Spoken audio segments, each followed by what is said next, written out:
अस्सलाम वालेकुम दोस्तों, क्या हाल है आप सबका। उम्मीद है आप सब ठीक होंगे। और आज मैं बना रही हूँ पिज़्ज़ा डो, और इसको शावरमा डो के तौर पर भी हम इस्तेमाल कर सकते हैं। तो ये देख लें, जो हमारी डो थी फूल कर इतनी ज़्यादा हो गई है।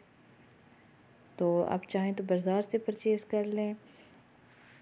ये इसकी फिलिंग थी जो मैंने चिकन की तैयार की, और इसको हम तवे पे थोड़ा सा सेक लेंगे और इसकी फिलिंग शुरू करेंगे। आप देखते रहना जन्नत विधेरा किचन। और जो मुझे देखने प्लीज़ मुझे सब्सक्राइब करना है और बताना है कि आपको ये घर में बनी हुई शावरमा कैसा लगा। सबसे पहले हम केचप लगाएंगे, ये भी ऑप्शनल है, और आप चाहें तो जस्ट वाइट सॉस लगाकर और इसकी फिलिंग कर सकते हैं। दुआ में याद रखिएगा। मिलेंगे इंशाल्लाह एक और वीडियो के साथ। तब तक के लिए इजाज़त चाहती हूँ। अल्लाह हाफ़िज़।